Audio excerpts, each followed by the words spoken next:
こんにちは、高田彩です。今ご紹介いただきましたように、私は、地域でアートを用いてさまざまな活動をしています。今日は私がそのような活動を通して何を伝えたいかということを、お話しできればと思います。私は物心ついた頃からさまざまな価値観や考え方に関心がありまして、ご縁があって、カナダの方で文化づくり、そしてアートを学んできました。その時に今まで私が知らなかった若者の在り方、考え方や、生き方を、出会って、そしてそれによって私は今の活動をすることになりました。どういった、若者の在り方だったかというと、そこに住んでいた、若者たちは自分たちがいる地域コミュニティにおいて何か考えがあったり、こうしてありたいっていうことがあった時に、そのアイデアをパブリックで共有して、そしてそのために行動を起こしていたんですね。で、どういう意識だったかというと、自分たちがこの町の文化を作っているんだ、現在進行形で町と関わり合うことで自分たちがそういう文化づくりを担っているんだという意識でアクティブに、人や地域に関わり合っていたんです。例えばやんちゃと感じるスケーターたちも、彼らはスケートボードで街中を、細い道から人々が出入りしなくなったような街を、見て回っているんですけども、地域がもう見たくないとしているような荒れ果てたエリアに彼らは入り込んで、自分たちの街は実際こういうことが起こっているんだということを写真を通して、言葉を通して、絵を通して、市長や町の地域社会に伝えていたんですね。またアーティストはユニークな発想だったり皮肉を交えて、町が抱えている問題などを、作品を通して伝えていたんです。そしてその町ではそういった文化や地域社会に向き合う若者、人々を地域社会において文化づくりを担う貴重な人材として認めていたんです。まずもうそういったコミュニティの在り方自体に私はもうすごいなと思いながら、まずは身近にいる仲間たちが自分たちはこの町の文化づくりを担っているんだよね、関わり合うことで歴史づくりを現在進行形で行っているんだっていう発言にすごく衝撃を受けたんですね。今までそういった生き方で自分は生きてきたかな。皆さんも今まで生きてきた中でそういったように自分の生きる地域社会で自分たちがまちづくり、文化づくりを担っているんだという意識で生きてこられたことってございますか？私自身は恥ずかしながらなかったんですね。彼らに出会うまでなかった。それですごく、衝撃を受けて、こういった考え方でもし自分が生きれたら不平不満を言うことなく、それまでの自分は例えば日本社会に疑問を感じていて、でもどうせ何も自分が発言したところで何も変わらないだろうと無力感を感じて生きていたので、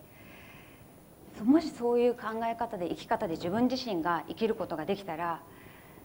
どれだけ自分の活動に行動に責任を持って意味を持って生きれるんだろうと、そういった生き方に対して、在り方に対して可能性を感じることができました。で、自分がこういう生き方をもう自分は知ってきたんだという、知ったならもうそういう生き方をするしかないって思ったので、いつか日本でこういうことを実践しようと、心にその時に決めたんですね。ただ日本社会とカナダの環境も全然違うので、よしやるんだったらと、もう自分自身に言い聞かせるように3つのことを決めました。まず自分ができることを行うこと、場所性にとらわれないこと、そして、情熱や希望を持ち続けること、この3つは今でも自分自身に言い聞かせながら活動していることではあるんですけど、それどういったことかというと、自分ができることを行うということは自分自身を最大限に生かすということですね。どういうことかというと、ないものを嘆くんではなくて、あるものを最大限に生かしていく。それは自分の経験だとか人とのつながりとか自分が持っているだろう能力や可能性を資産にしていこう。もう、20代前半なのでそんな資金もあるわけではないけれども、自分が持っている可能性を生かせばできるんじゃないかと、言い聞かせていたんですけども。で、場所性にとらわれないということは、バンクーバーであろうが日本であろうが塩釜であろうが、自分が見てきたこと、刺激を受けてきたことは、人の在り方、生き方だったんですね。行動意識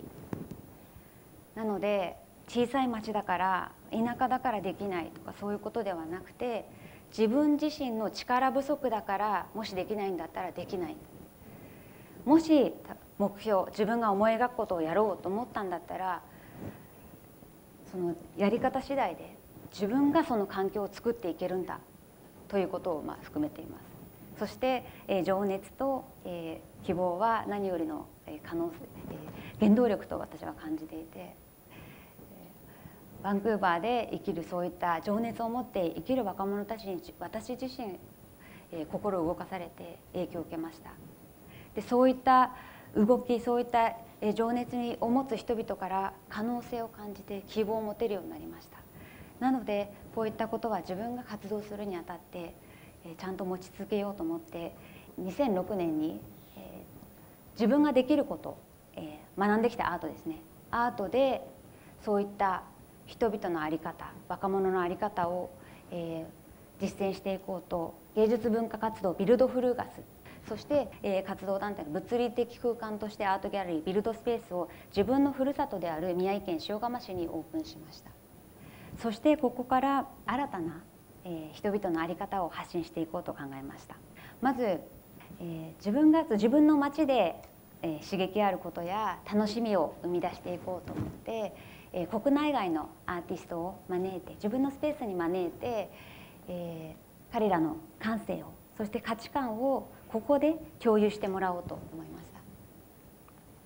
た。やっぱり自分は日本人ですし、自分がいくらこういう生き方があるんだよ、若者はこういうふうに動いてたんだよって言葉で言ってもやはりそれは限界があるんですよね。なので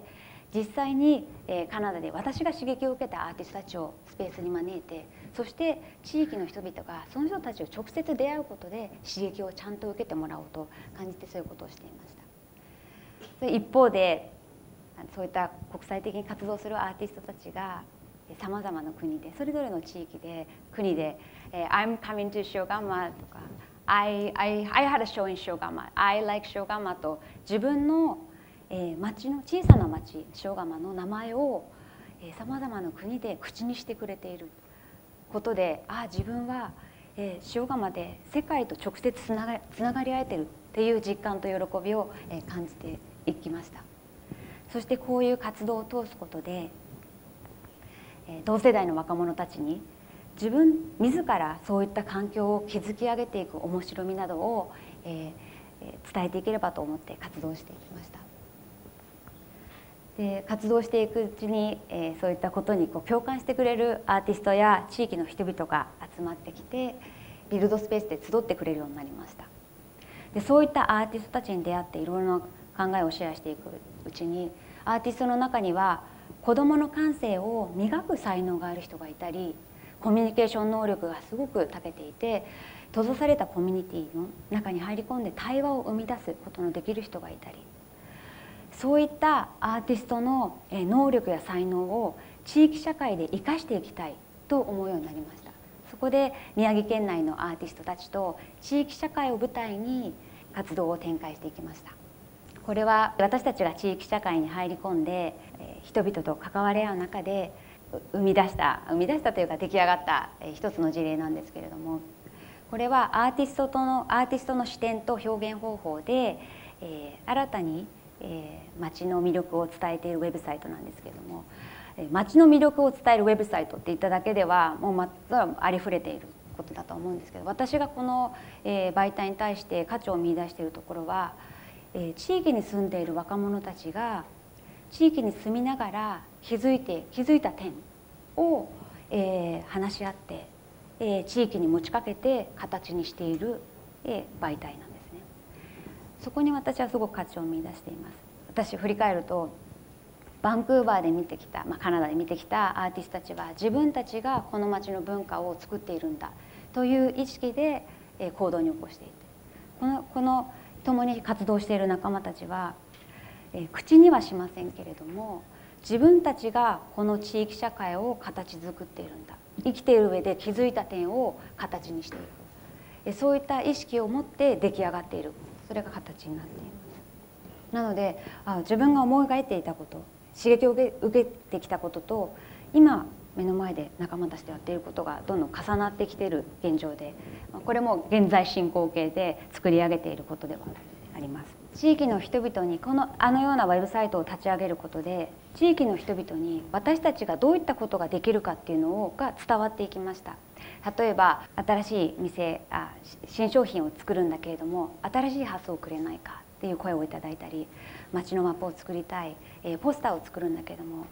一緒に作ってくれないかって、地域の人々たちも私たちができること、私たちの能力を、役割を分かってくれるようになりました。で今は共により良い地域社会のために共に歩み寄っているような状況なんですね。で